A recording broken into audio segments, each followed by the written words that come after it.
ఈ మధ్య కాలంలో హైదరాబాద్ చుట్టుపక్కల 30 ఏళ్ల క్రితం 40 ఏళ్ల క్రితం చిన్న ఉద్యోగాలు చేసుకునేవాళ్ళు, చిన్న వ్యాపారం చేసుకునేవాళ్ళు. ఆనాడు భూములు కొనుక్కొని ఇల్లు కట్టుకుంటున్న సందర్భంలో మళ్ళీ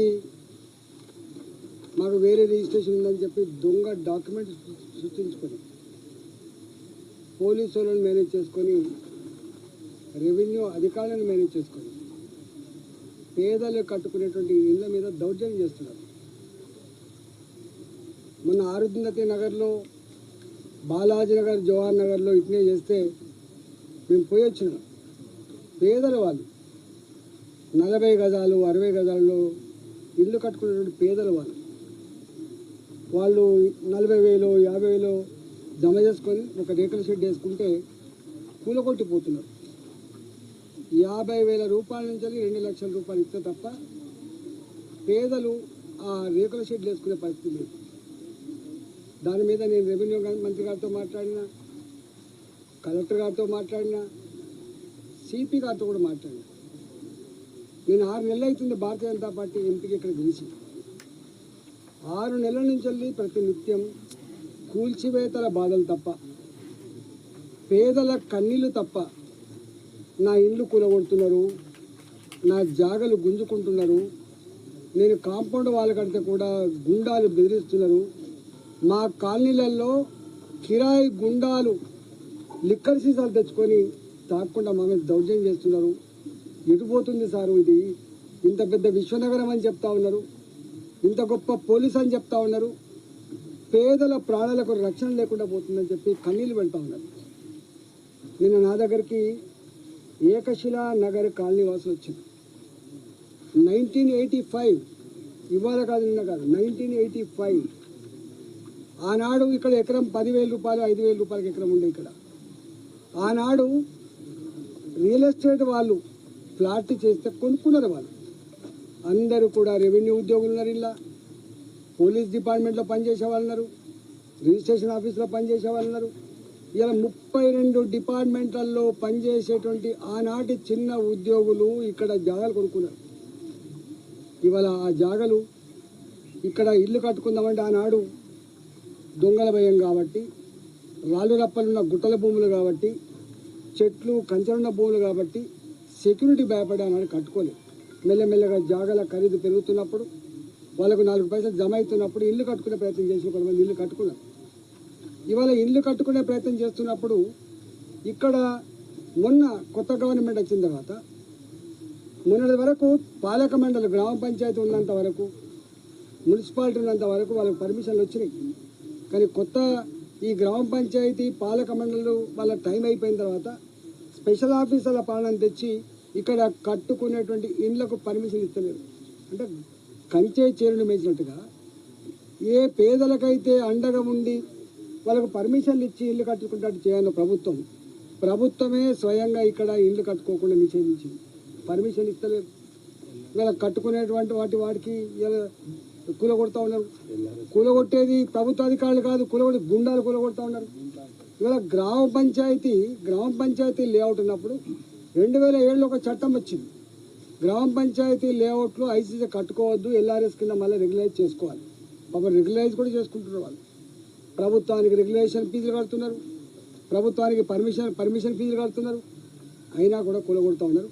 ఇవాళ నేను వచ్చిన ఇక్కడికి నేను అనేక సార్లు రాచకొండ సిపి గారితో మాట్లాడినా, అనేక సార్లు మల్కాగిరి కలెక్టర్ గారితో మాట్లాడినా, అనేక సార్లు ఇక్కడ ఉన్న డీసీపీలతో మాట్లాడినా, నేను స్వయంగా రెవెన్యూ మంత్రి శ్రీనివాసరెడ్డి గారితో కూడా మాట్లాడినా. నేను ఇలా పోతున్నా అని చెప్పి ఇక్కడికి వస్తే నేను ఇక్కడ పార్లమెంట్ సభ్యుడిగా ఉన్నాగా, నేను ప్రజలతో మీటింగ్ పెట్టుకొని ఉన్నాగా, ఇలా గుండాలు ఇక్కడ లిక్కర్ బాటిల్ తెచ్చుకొని బీడీ సీసాలు తెచ్చుకొని తాక్కుంటా ఇక్కడ దౌర్జన్యం చేసే ప్రయత్నం చేస్తున్నారు. రాత్రి నేను ఇక్కడికి వస్తున్నాను తెలిసి మీరు ఎంపీ గారు వస్తున్నట, మీరు ఎంపీ గారి దగ్గర పోయినట, మీ సంగతి చెప్తామని చెప్పి మహిళల మీద దౌర్జన్యం చేస్తున్నారు. నేను అడుగుతా ఉన్నా సిపి గారికి, టెంట్ వేసుకొని టెంట్ కాలబెడతాం అంటే ఎంపీ గారు వచ్చే టెంట్ కూడా కాలబెట్టే స్థాయికి ఎదిగిందంటే పోలీసులారా మీరు ఎవరికి రక్షణగా ఉన్నారు? మీరు ప్రజలకు రక్షణగా ఉన్నారా? గుండాలకు రక్షణ ఉన్నారా? ల్యాండ్ బ్రోకర్లకు రక్షణ ఉన్నారా? డబ్బులు ఇచ్చే వాళ్ళ రక్షణ ఉన్నారా? ఆలోచించుకోవాలి. ఇలా ఒకనాడు తెలంగాణ పోలీస్ అంటే ఇంత ఇజ్జత్ ఉండేది, ఇంత గౌరవం ఉండేది. కానీ ఇలా తెలంగాణ పోలీస్ అంటే ఇజ్జత్ లేకుండా పోయింది, గౌరవం లేకుండా పోయింది. మీరు ఆలోచించుకోమని చెప్పి హెచ్చరిస్తానా? నేను ఇక్కడ ఉన్నా, నేను ఇక్కడ ఉన్నా, ఎవడెత్తడో ఎవడు దౌర్జన్యం చేస్తాడో ఒకవేళ మీరు కనుక కంట్రోల్ చేయకపోతే, ప్రజల ఆస్తులకు రక్షణ మీరు ఉండకపోతే, ప్రజల ప్రాణాలకు కనుక పోలీస్ డిపార్ట్మెంట్ రక్షణ ఉండకపోతే అదేందో మేమే మా చేతులకు తీసుకోవాల్సి వస్తుంది. మేమే గుండాలకు బుద్ధి చెప్పాల్సి వస్తుంది, మేమే ల్యాండ్ బ్రోకర్లకు బుద్ధి చెప్పాల్సి వస్తుంది, మేమే ఈ చిల్లరగాలను తరిమికొట్టే పరిస్థితి అని చెప్పి హెచ్చరిస్తా ఉన్నా. ఇప్పటికైనా పిచ్చి వేషాలు వేయకుండా మీరు వెంటనే స్పందించి, రెవెన్యూ అధికారులు పోలీసులు వెంటనే స్పందించి దీని మీద సంపూర్ణ ఎంక్వైరీ చేసి ప్రజలకు వెంటనే రక్షణ కల్పించి ప్రజల ఆస్తులకు రక్షణ కల్పించాలని చెప్పి ఈ సందర్భంగా నేను ఎంపీగా, పార్లమెంట్ సభ్యుగా డిమాండ్ చేస్తున్నా. లేకపోతే ఎంపీగా మా కార్యకర్త, భారతీయ జనతా పార్టీ కార్యకర్తలుగా మేమే మా ప్రజల్ని కాపాడుకుంటాం, మేమే ప్రజల ఆస్తులకు రక్షణ ఇస్తామని చెప్పి ఈ సందర్భంగా తెలియజేస్తా ఉన్నాం.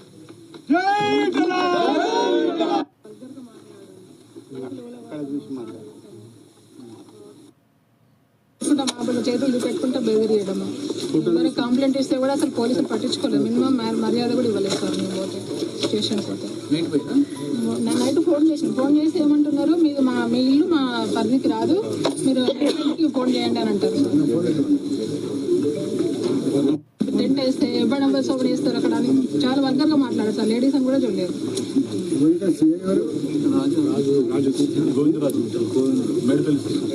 చేసుకుందామని నైట్ టెన్స్ మంచిగా చైర్స్ అవన్నీ తెప్పించి ఏసీ చేసుకుందామని మూపు 10 మంది వాళ్ళు వచ్చి మా మీద దౌర్జన్యం చేసింది సార్.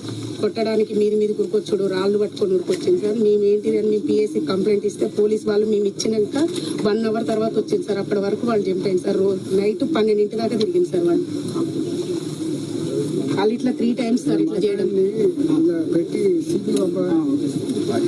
సిపికి కలెక్టర్కి పొంగులేటి శ్రీనివాస్ రెడ్డి గారికి, తర్వాత కలెక్టర్ కోటి, సిపి కోటి, పొంగులేటి శ్రీనివాస్ రెడ్డి గారి కోటి, బాగా అవుతుంది. సిపి గారు నేను మీ జ్యూరిడిక్షన్ లో ఉన్నా. సిపి గారు నేను ఒక ప్రెస్ మీట్ పెట్టినది మీకు పంపిస్తాను ఇప్పుడు 5 నిమిషాలు, ఒక 2 నిమిషాలు పంపిస్తా, చూసుకో. మిమ్మల్ని అనకపోతే ఇంకేమైనా అంటే చెప్పండి, మీరే కదా నాకు మా ప్రజలకు రక్షణ కల్పించలేదు. ఏం చేస్తాను చెప్పి మేమే రక్షించుకోవాలని ప్రయత్నం. నేను ఏకశిలా నగర్ ఉన్నా. మీ సిఐ అంటూ అడుగు ఏమైందో ఇక్కడ చెప్తాను. మీ సిఐ అంటూ అడుగుని పంపిస్తాను.